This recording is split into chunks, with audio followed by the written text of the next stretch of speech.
York, second city of England in medieval times. Daily life is hard enough without the ever-present shadow that stalks all members of society, from kings to beggars. Centuries before the discovery of penicillin, people go about their lives knowing that only church or meagre charity will be their help if they fall prey to the spectre of disease.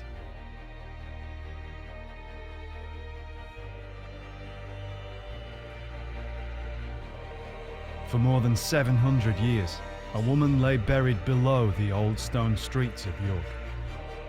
There was no record of who she was, nor of the awful condition she had to endure without hope of a cure.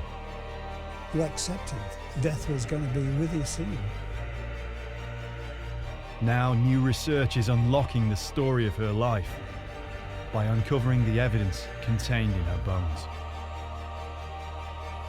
It could be the proto-NHS, but a long, long time ago.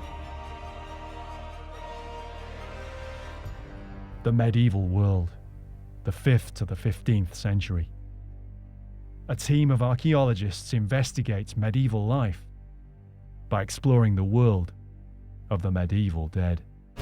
We have a classic view of the storybook medieval life. We don't hear the stories about the common man trying to keep his family alive. In our stores there are hundreds, if not thousands, of skeletons. Archaeologically speaking, we can now focus in on the medieval dead people. You're looking for clues in the skeleton all the time. And you couldn't help almost look through their eyes thinking, what did they see? How did they die?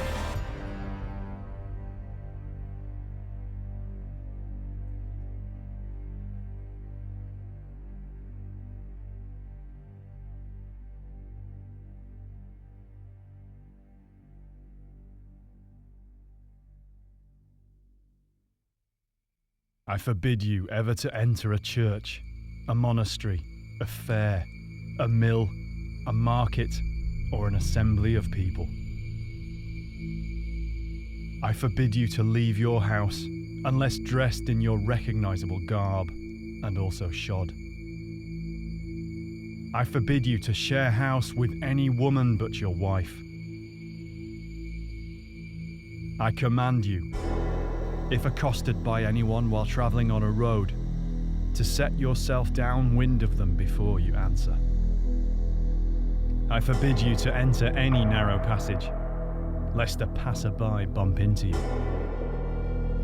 I forbid you, wherever you go, to touch the rim or the rope of a well without donning your gloves. I forbid you to touch any child or give them anything. I forbid you to drink or eat from any vessel but your own. The words of the Mass of Separation, thought by some to have been spoken by medieval churchmen to sufferers of leprosy.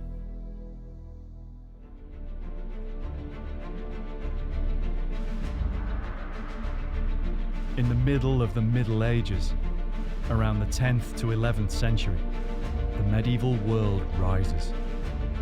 As the Dark Ages are gradually left behind, the rate of change within societies gathers momentum. Across Europe and the Near East, societies experience huge change. Birth rates increase and populations grow. Migration between countries increases, and within countries, migration from the land to urban areas. Towns and cities grow to accommodate vast new populations, and more people brings more problems such as overcrowding, poverty, war. As if the everyday folk of the medieval world didn't have enough hazards to contemplate, it's a time of expansion too for mankind's greatest enemy, disease. It's an age still several centuries before the discovery of bacteria and penicillin. In cramped towns and remote rural areas alike, sanitation and hygiene were misunderstood or completely absent.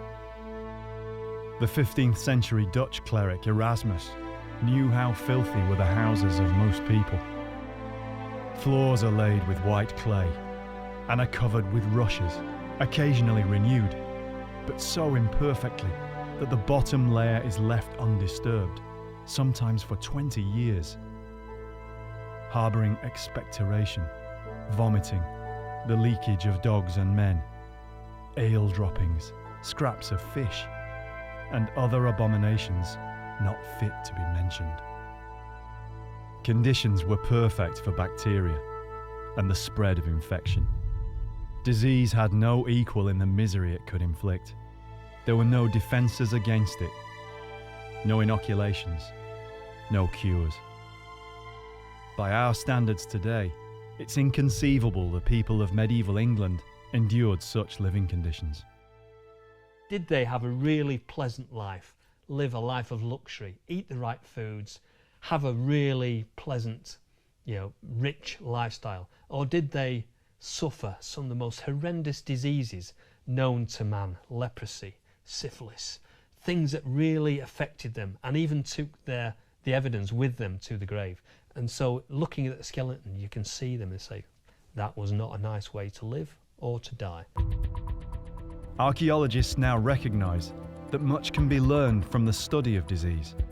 Its effects are locked away in the archaeological record, in the skeletal remains of the population of the Middle Ages, the medieval dead.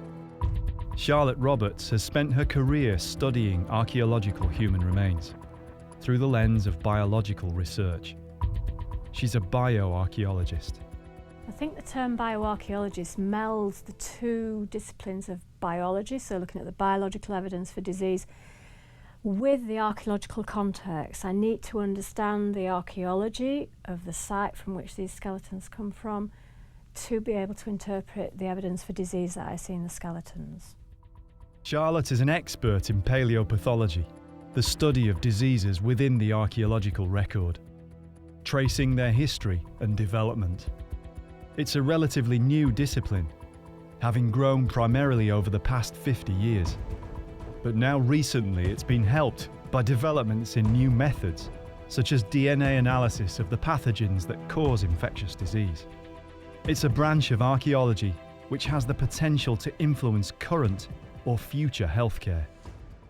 Can we, as paleopathologists, actually study those diseases and help explain, inform what we see today, and perhaps predict the future? We know, even just from historical documents in the past, that a lot of infectious diseases were pretty rife in the medieval period, and a lot of that was to do with the type of living conditions people had, the types of diet they were eating, or what diets they weren't eating. So these people are from late medieval York, buried at a site called Fishergate House. About 200 of them, and a lot of them were we would call non-adults, so they're not adult in age. At the University of Durham, students learn how to spot evidence of disease. It's part of the skill of a bioarchaeologist, detecting the traces of infection on skeletal remains. The ribs. Yeah. And it actually is... To be able to teach and research in paleopathology, you need to have skeletal remains or mummified remains to work with. In the medieval period, there seemed to be a huge range of infectious diseases, many of which that we wouldn't actually be able to see on the skeleton because they only affect the soft tissues. But the key ones for me would be tuberculosis and leprosy, both caused by bacteria, as is something called treponemal disease. So those three, what I would call specific infections, were ones that could cause damage to the skeleton and were pretty frequent in the medieval period. One of the most prevalent of these medieval diseases was syphilis, still known today as a venereal condition. Archaeologist and paleopathologist Don Brothwell has studied ancient diseases in human and animal remains for almost half a century. That is suspicious, as if it could be surgical. First of all, you've got to realise that there are 3 clinical diseases, and venereal syphilis is just one of them. And that probably, if you're thinking in terms of an evolutionary tree of diseases, that is close to the other 2, but in fact probably is the last evolving venereal syphilis from this other group called the treponemes, or treponematosis, the whole group is called. And the other 2 are endemic syphilis and yours. Endemic syphilis, you pick it up usually during the first 10 years of your life. It's linked with poor hygiene, sharing food vessels and that sort of thing. So it's within family groups, you're all together eating, sharing food utensils and so on. So this is where it all begins. So it's easily caught during childhood, and then it gradually progresses through into the adult period. Now, endemic syphilis was probably affected a lot of the populations during medieval times in the Near East. Now, our connection there, of course, was with the Crusades, for instance. So we're likely to have probably picked up endemic syphilis and brought it through into Northern Europe. I think at that stage, probably well-defined venereal syphilis, sexually transmitted syphilis, probably wasn't around or was extremely uncommon. Through his work in paleopathology, Don believes that syphilis underwent a fundamental change, identified through remains in the archaeological record. The transformation happened within the medieval period, at the height of the great population changes then occurring. But what I think was happening during the medieval period was that, in fact, the disease endemic syphilis was becoming transformed, and it was becoming transformed because it had to move through into Northern Europe, into different societies in colder climates and so on. So the medieval world was very interesting from this point of view for the evolution of venereal syphilis, I think. This is really quite an interesting phenomenon that was going on during the medieval period. We know diseases have changed. They change their face through the years, modifying themselves and so on. I mean, Darwin would have been excited by this, and he didn't know about it at the time. We don't know how many times it's changed. This is something which we still really have to study. We can study the evolution of man, but in relation to that, there's also the evolution of the diseases which were following him through time, as it were. The work of paleopathologists is being aided as more skeletal remains become available for study. Less stigma is attached now than in previous eras to excavating Christian burials from the medieval period and even later. Now, in terms of numbers of bones or skeletons, let's just take England or Britain. Now we're excavating more Christian burial grounds, and that's why they're beginning to turn up in more numbers. So we have now quite a few cemeteries, either earlier medieval or later medieval. One of the most notorious diseases of the medieval period still carries with it today the stigma of uncleanliness and decay. It was a terrible condition to endure in medieval times, though it was, and still is, one made worse for sufferers by the plethora of myths, superstitions, and inaccuracies which surround it. The Bible did nothing to alleviate this. One myth about leprosy is that it's described in the Bible, and unfortunately that myth has led to the continued stigmatisation of people with leprosy today. But it is believed now that the word in the Bible that people have used as indicating leprosy was a mistranslation of a Hebrew word, which basically means skin diseases, impurity, but not leprosy specifically. Misrepresentations like this mean leprosy is still generally regarded as being incurable. Another myth is that leprosy is incurable, but it is curable with antibiotics. And in fact, the treatment's been free since 1995. So if people can get access to the treatment, then they can be cured. So leprosy is curable, but people call it the living death. By modern standards, it's a serious but curable infection. Leprosy is a bacterial infection, so caused by bacteria. The bacteria ends up in the lungs, usually from someone with leprosy coughing and sneezing over someone else, and then they inhale the droplets containing the bacteria. So it establishes itself in the lungs, and then potentially it will spread to other parts of the body. The bacteria affects the bones of the face, mainly the architecture of the nasal area. It can also affect the nervous system, the sensory nerves, motor nerves, and the autonomic nervous system. Sufferers lose their sense of feeling, leading to damage to the fingers and toes going unnoticed and becoming ulcerated and infected, which can then spread to the bones.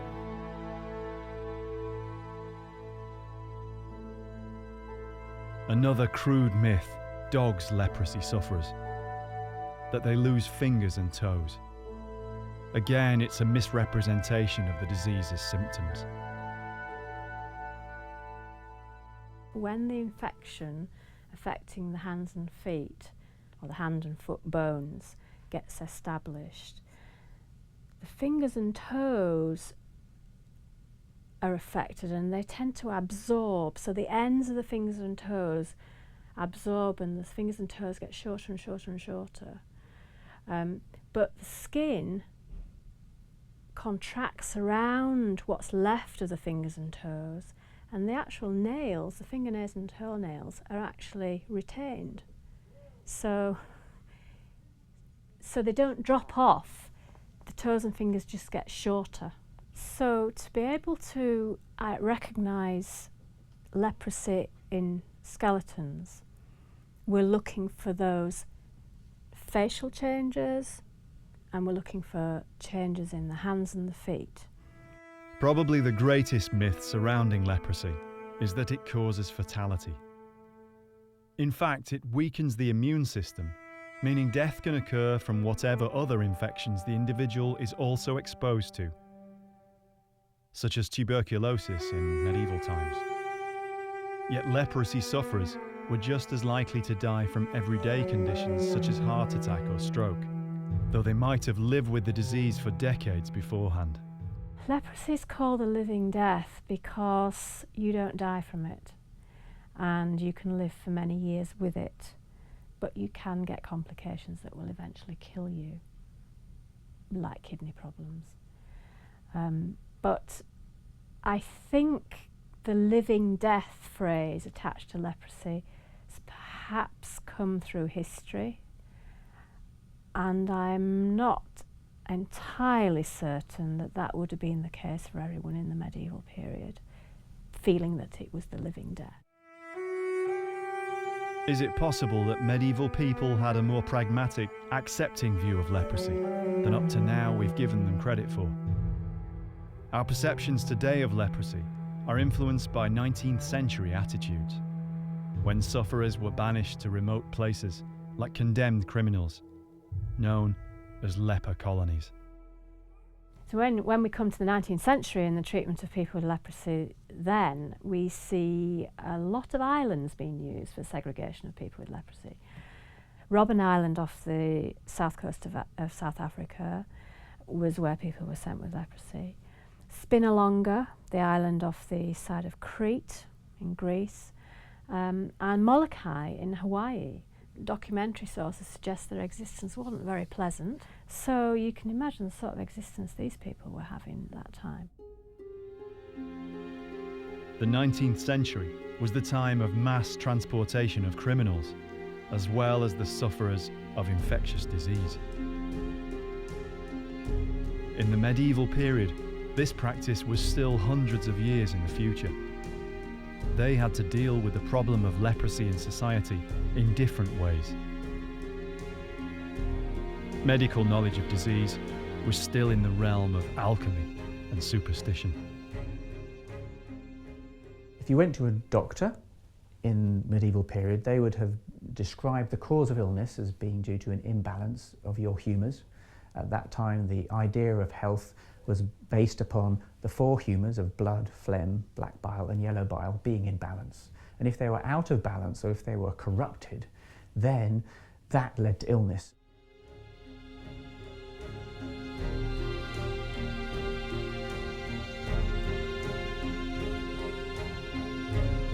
Piers Mitchell is a consultant doctor and bioarchaeologist.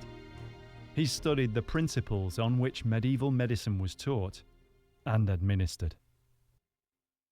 Now, among the higher clergy, we have this concept that sin may be a cause of illness.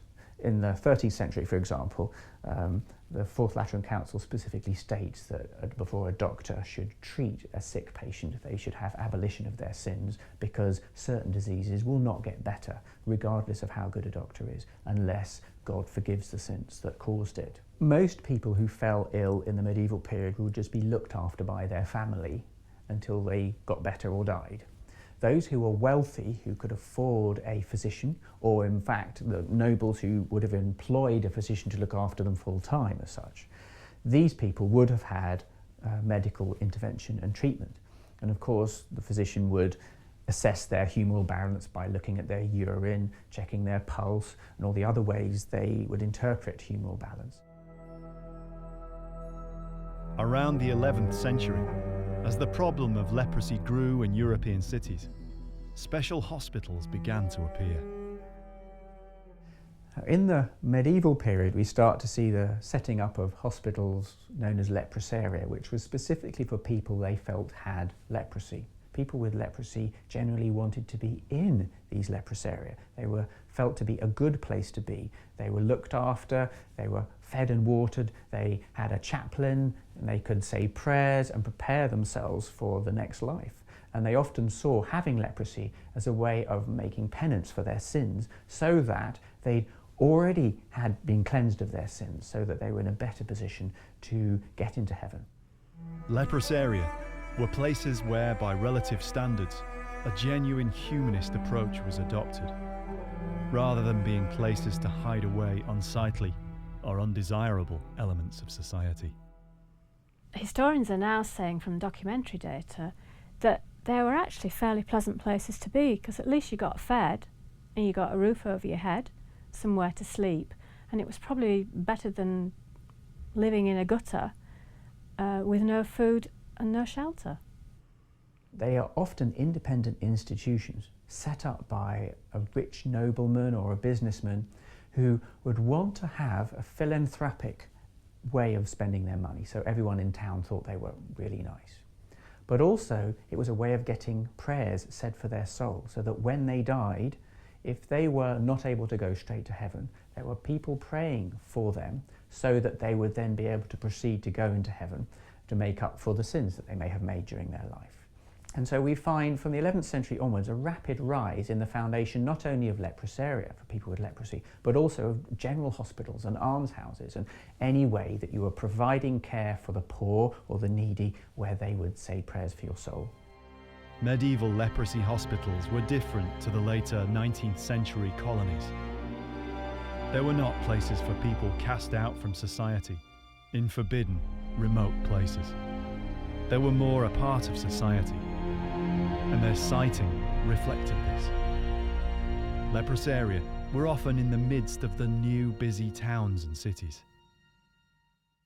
People talk about the siting of leprosy hospitals outside city walls, but if you think about it, it was quite a logical place to put them, because they were often on roadsides, at crossroads, by bridges, and it was a good place to get charity, you know, to get people to give them money, to get them to give them food.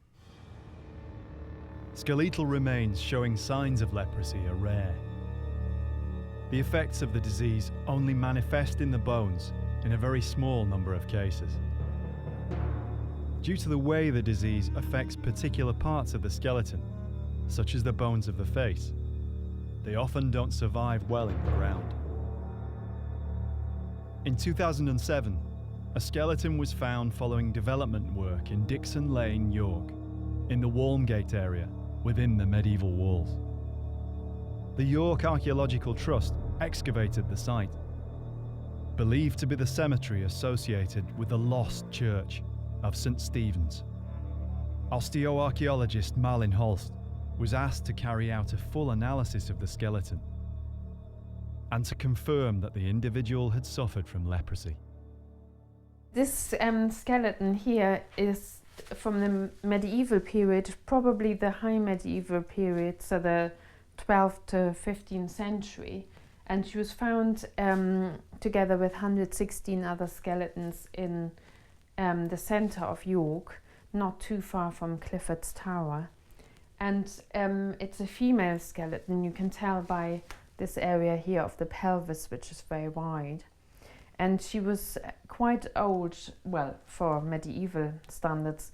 She was at least 46 years old, but probably older. But unfortunately, because the aging of the skeleton relies on the deterioration of the joints, we can't age skeletons beyond the age of 46. So she could have been 93 years old or 47. So we can't tell. So the interesting thing with this skull, we've got some lesions that are associated with leprosy. So the area here of the nose is more eroded, or is eroded, which normally wouldn't be the case.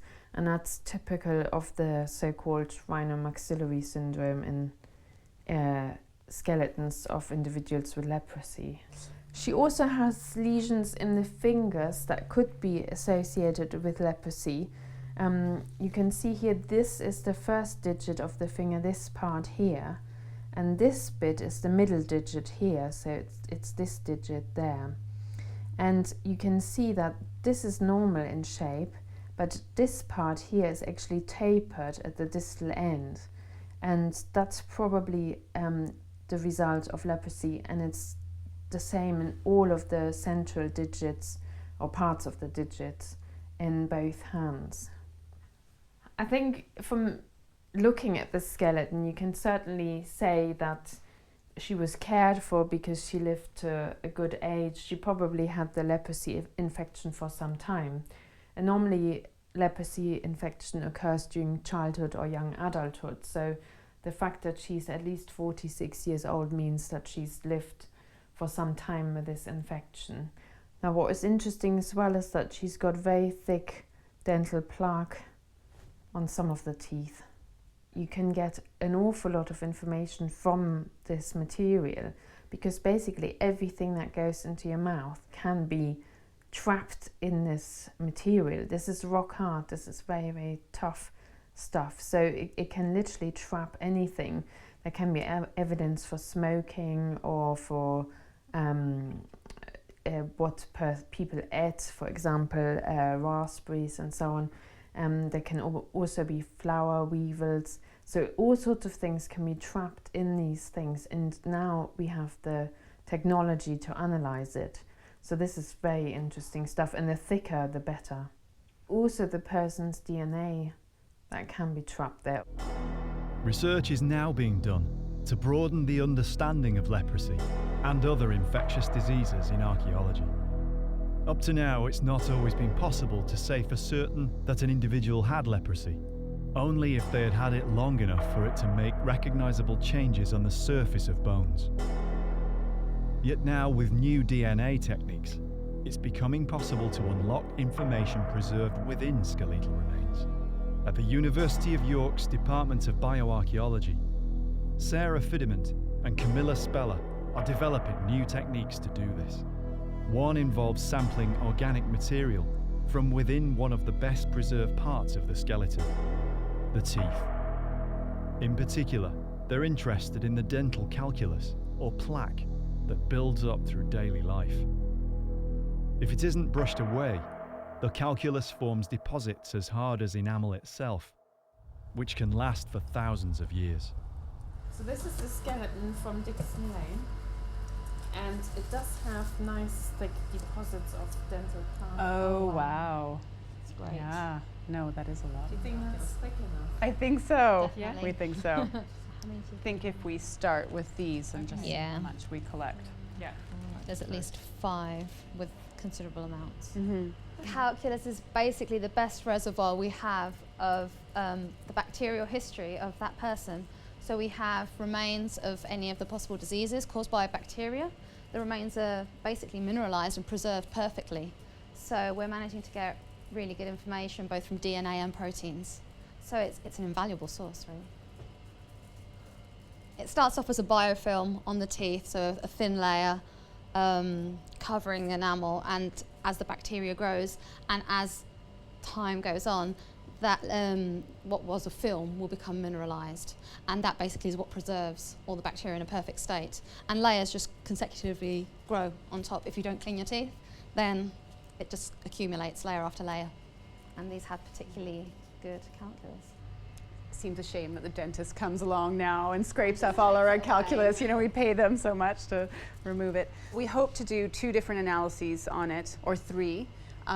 We'd like to look at the protein component, so looking both at the human proteins but also at the bacterial proteins. We're going to do DNA analysis on it and amplify the bacterial DNA of all the different bacterial species that are in there, and hopefully we'll be catching the microbacterium that causes leprosy, so Mycobacterium leprae. And so we're looking specifically at this skeleton to see if we can reconstruct the ancient genome of Mycobacterium leprae, so we can see what leprosy, the genetic makeup of leprosy in the past, and compare it to today. Yeah, we're just only discovering really what a rich reservoir calculus is for these bacteria. And so this is one of the first applications, is to look beyond oral bacteria and now look at other maybe systemic diseases. Once you combine that, you know, with the archaeological context and also with other information that you can get from the skeleton, you can sort of piece together quite a full picture of somebody's life. Sarah and Camilla's research is ongoing, and just one means by which the long-term history of diseases can be explored and tracked through time. The same way human and other behaviours are contained within the archaeological record. Piers Mitchell too has studied the archaeological evidence for infectious disease, in particular through his work in the Middle East relating to the Crusades. He studied how one of the military orders of knights was dedicated to helping with the problem of leprosy in the disease-ridden Crusader states.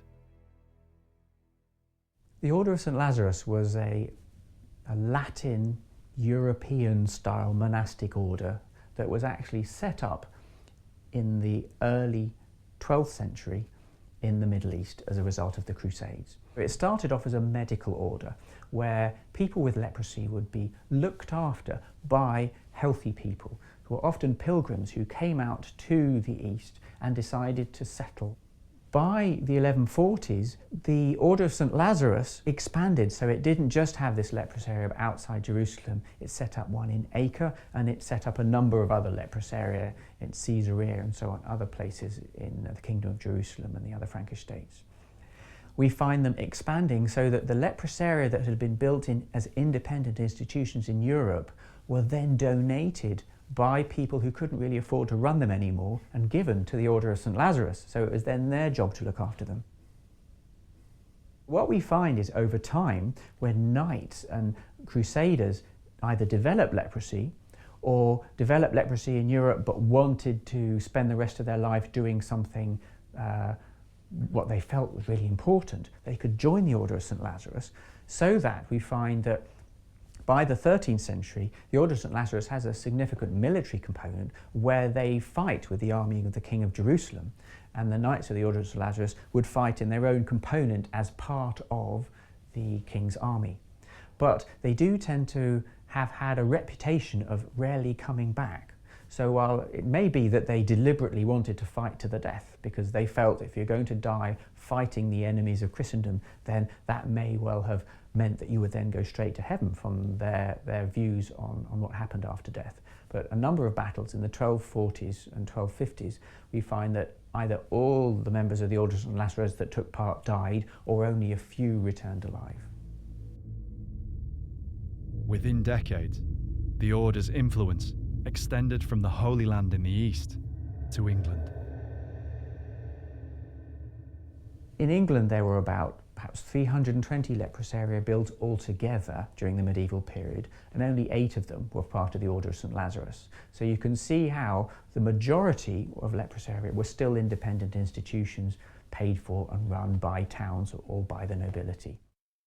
So far as is known, the Order of St. Lazarus operated no hospitals in the city of York, yet Charlotte Roberts believes the woman from Dixon Lane could still have received treatment in the city. She's come to the University of York's Department of Archaeology at King's Manor. Her aim is to find out what she can about medieval York's leprosy hospitals and whether there's a link between any of them and the Dixon Lane burial site. Marlin Holst knows the city's archaeological sites. She's carried out osteological analysis on many of the skeletons from them. I did a little bit of research trying to find out how many leprosaria there were in York in the medieval period. There was quite an early one in the 12th century, St. Nicholas. Right, yeah. I think you found that one, haven't Yes, you? Yeah. that was excavated by the York Archaeological Trust. The records that remain seem to indicate that the city's leprosaria were places where people in need, who did not necessarily have leprosy, could also receive shelter. I noticed in the documentary evidence for this hospital that both people with leprosy and also the poor were admitted to this hospital. Oh, right. Yeah. So it was a big mix. The Dixon Lane skeleton was part of the St. Stephen's cemetery skeletal assemblage, which was excavated here in this area, which was right next to the King's Fish Pool here. And I think that was excavated together with 113 other skeletons, again, none of which had leprosy. So is that common then, that they have a marginal position? Well, it's been suggested that they had a marginal position, but my research also suggests that generally skeletons with leprosy from archaeological sites, and this is all over the world that I've located, are usually not in leprosaria, and if they are in just normal parish cemeteries, they're not marginalised. Oh, right. They're within, with everyone else. Yeah. So they're not made special. She was just right amongst all the other skeletons. Yeah. If the skeleton was buried in a marginal position, this could indicate an association with leprosy, that the burial was deliberately placed away from other graves. The next step is to try and locate the church where the Dixon Lane woman might have been a parishioner. But the area has changed dramatically with modern development. Looking at the medieval layout of that area might offer up clues. Helen Goodchild helps Charlotte try to zero in on the archaeology around Dixon Lane, where the lost church of St. Stephen's is thought to have once stood. Is there any evidence on early maps, perhaps, of this St. Stephen's church? So in what period are we talking about? We're talking about exactly? 12th, 13th, 14th century. Well, the earliest map that we do have for York, or that actually shows any kind of real detail for the city itself, is the John Speed map, which is actually much later, but it's about 1610. So this is just the modern Ordnance Survey map to its correct geographic coordinates. So if I turn that on here and switch off the Ordnance Survey map, so Clifford's Tower is here. So the whole castle precinct is here. And so just to the east of that is what is probably the area of Dixon Lane. The map doesn't show a connection with St. Stephen's, but there are several other churches within a very close area, several of which have connections with leprosy. St Mary's, St Margaret's, St Denis and St George's, all very, very near to each other. There's a number of saints actually associated with leprosy and the foundation of leprosaria. George is one of them, but also Giles, Mary Magdalene. There's probably a dozen saints associated with leprosy. Yeah, it is interesting that St George's church is actually located very close to where we think St Stephen's was and where this lady with leprosy was buried. But what that tells us. Disease was almost impossible to avoid for everyday people in the Middle Ages. So much so that this influenced attitudes towards life and death. Now, infectious diseases in the medieval period were clearly feared. We hear of people that ran away from epidemics, so we know that they wanted to live. They didn't all want to die. But we do also know that attitudes to disease in the medieval period were fairly tolerant of death. They understood that death happened. They didn't all expect to live to a ripe old age. Until relatively recent times, the last 100 or 2 years, your life expectancy was low. So around earlier populations, medieval and prehistoric and so on, they were seeing people dead and gone, their parents, by 30, 40 years of age. And that we can't understand nowadays. We can't really get a feel for that. That life was short for them all. They didn't see many old folk around. Old in the sense of, 80, 90, 100 years of age. A few would, make it, but very few. I think we don't realise how much people of those days were, accepted. Life was short and tough. If you got a serious condition, you accepted death was going to be with you soon. The church encouraged a fatalistic, yet essentially positive view as to how to live life, knowing that death was never very far away. The teachings from the church told them that if they did die, so long as they had confessed their sins and lived a good life, it didn't matter that they were going to die because they were going to go to heaven. And in that context, the fear of death was something that we would expect would be very different in the medieval period and much less of a problem than we might expect to find in modern people who may not follow a particular religion and who often fear death as a result because they think the end of their life is the end of everything for them. On the streets of York, Charlotte finds the spot in Dixon Lane where the woman lay buried for more than 700 years.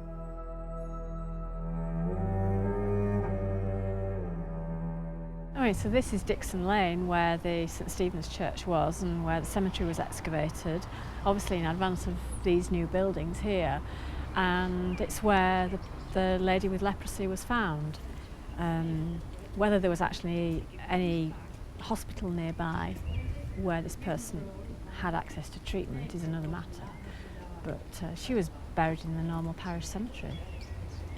But she had bone changes of leprosy. Whether she'd actually been diagnosed with leprosy is another matter. But I would suggest that she was probably accepted in the community as part of that community and was buried in their community churchyard. Perhaps she was a valued member of the community, even though she may have been recognised as having this infectious disease. It will never be known if the woman buried at Dixon Lane received special care for her leprosy.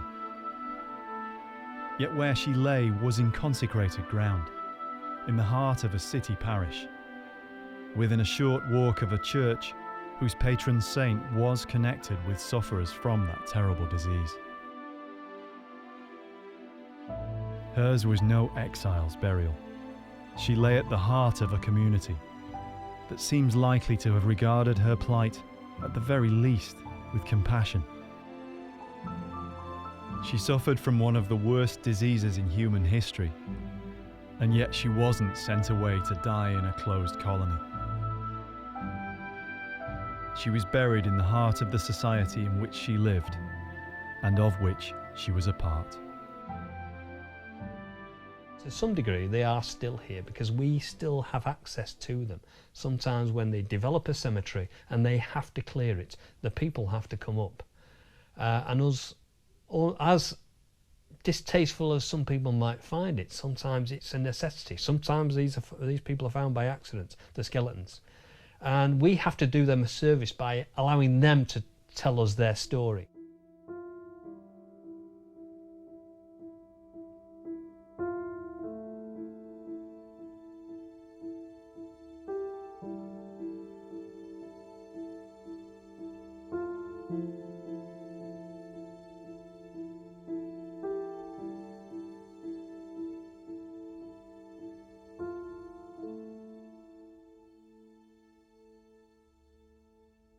And so finding the evidence of these people brings it all back to life. It brings the evidence back straight towards us, and it becomes unavoidable. So therefore we've got the buildings, we've got the people, we've got everything. And this is the medieval world, and it's a privilege to be able to study it.